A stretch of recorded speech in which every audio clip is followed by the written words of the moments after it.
Hello, welcome back. This is Jason Sciscoe bringing you a series of messages which we have been discussing, overcoming the spirit of Jezebel. What we are focusing on in this lesson is the part 2 of breaking the spirit of Jezebel.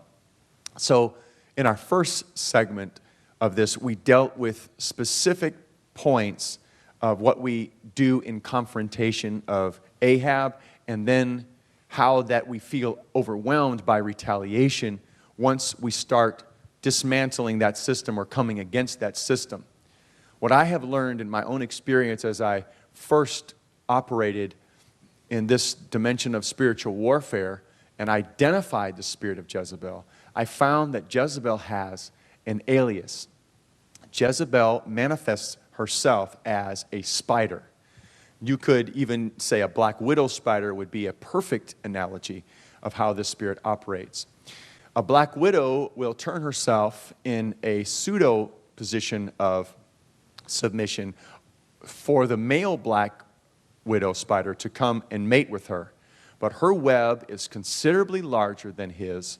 Her venom is so poison that it can kill a human being. His barely is enough to kill a fly. And once she mates with him, he barely makes it off the web before she pounces on him and kills him and eats him. He is only there to fulfill a function. Once he's fulfilled his function, no more necessary. When I understood that Jezebel was this way, was after my own personal experience of encountering her. I was in a church for a 2-week revival, not really knowing all of the dynamic of this church and how much this spirit had embedded itself. But on the second day of the revival, I was already uneasy because I sensed the spirit of Jezebel was there. I laid across my bed and I said, God, I have got to have a breakthrough. I'm tired of running from this thing. I'm tired of ignoring it. It's time for a confrontation. I knew it was going to be a major confrontation because of the level of spirit that I had been battling. And so, sure enough, that night I went to bed after wrestling in the spirit, and when I woke up about 5 a.m., there was a spider about 5 feet, 6 feet, maybe as many as 8 feet in diameter. I don't want to exaggerate too much, but it was huge.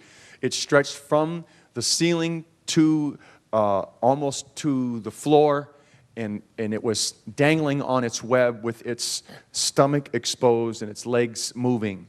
I was paralyzed by this spirit on my bed, and I was appalled, as anyone would be, to see something that big in an open vision, like I am seeing you or me. Now, I'm not talking about my eyes were closed and it was an imaginary image. My eyes are open and I saw this thing. I don't want to see demons, but sometimes God lets me see them for a reason. And for this particular night, I had been, as I had said, praying against this spirit and praying for God to help me to overcome it.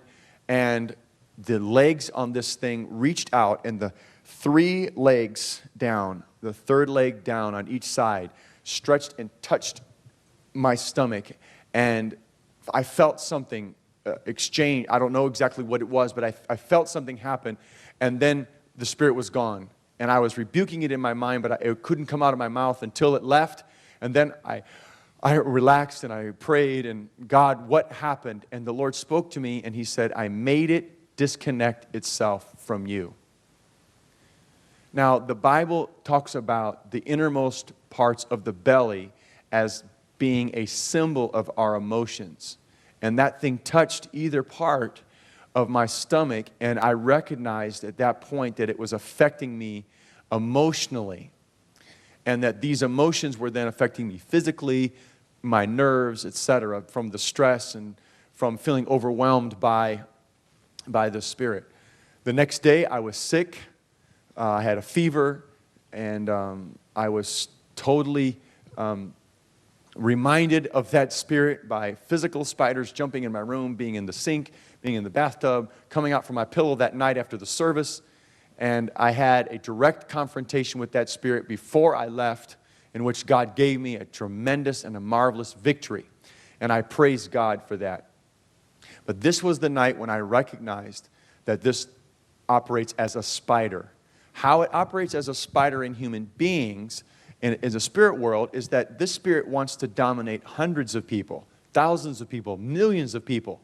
It is a very high level. It doesn't want to just possess one person.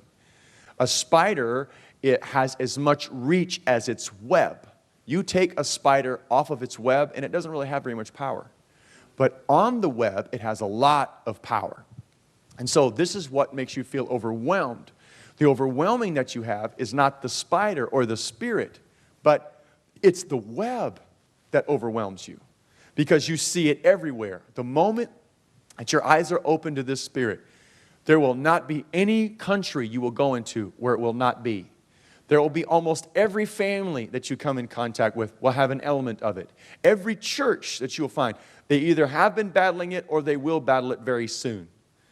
It is everywhere because it is connected with universal strategies of Satan. The Antichrist system is being established. And in order for the Antichrist system to be established, it must tear down the established authority that is already in existence. It must destroy prophetic voices. It must destroy apostolic ministry. It must uproot the influence of the church in people's lives. And so the spirit of Jezebel is manifested on all fronts dealing with established order of the church. So the web being connected is so huge. That same is the same system of using knowledge is by connecting people through emotional bonds. It connects people, and then that funnels information to them. What does a spider use its web for? To know when a prey is on its web. It hides in secrecy. As soon as something touches that web, that spider is there, and it jumps on it, bites it, and then it carries it off so nobody else can see the web, and it hides it somewhere, and it feeds on it later. That's exactly how Jezebel operates. The emotional ties that people have to this spirit are the means by which it can control.